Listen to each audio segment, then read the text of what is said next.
திருச்சிற்றம்பலம். திருவண்ணாமலையை ஆண்டு வந்த பிரபுடதேவ மகாராஜன் அரண்மனையில் சம்பந்தாண்டன் என்ற புலவர் அரசுகவியாக இருந்தார். இவர் காளியை வழிபடும் தீவிர பக்தனாக விளங்கினார்.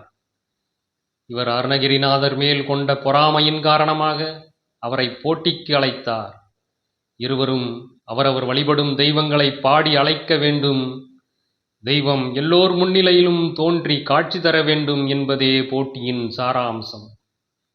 இந்த சவாலை அருணகிரிநாதரும் ஏற்றுக்கொண்டார். போட்டியும் அரசரின் முன்னிலையில் தொடங்கியது. முதலில் சம்பந்தாண்டன் தான் வழிபடும் காளியை பாடி அழைத்தார். அனைத்தும் அறிந்த காளி சம்பந்தாண்டனின் வீண் விவாதத்தை அறிந்து காட்சி அளிக்கவில்லை.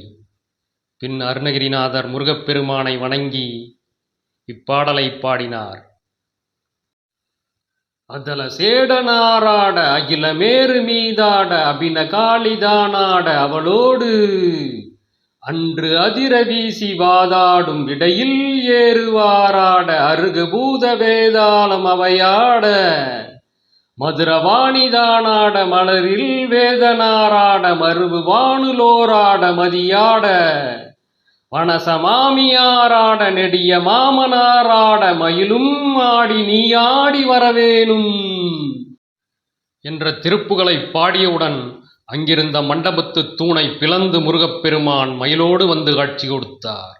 அதனைக் கண்டு அவையில் கூடியிருந்த அனைவரும் முருகப்பெருமானையும் அருணகிரிநாதரையும் எழுந்து நின்று வணங்கினர். முருகப்பெருமான் திருவண்ணாமலையில் அருணகிரிநாதருக்கு 2வது முறையாக காட்சி கொடுத்தார். முருகப்பெருமான் காட்சி கொடுத்த அந்த இடத்தில் முருகப்பெருமானுக்கு சன்னதி அமைக்கப்பட்டு முருகன் மயிலோடு தூணில் தோன்றிய காட்சி மண்டபத் தூணில் வடிக்கப்பட்டுள்ளது. அந்த தூண் கொண்ட மண்டபத்தில் உள்ள முருகப்பெருமான் சன்னதி கம்பத்து இளையனார் சன்னதி என்று அழைக்கப்படுகிறது. கம்பம் என்றால் தூண், இளையனார் என்றால் முருகப்பெருமான் என்று பொருள்படும்.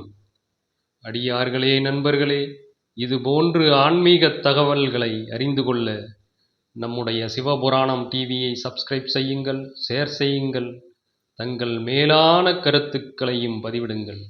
நன்றி. திருச்சிற்றம்பலம்.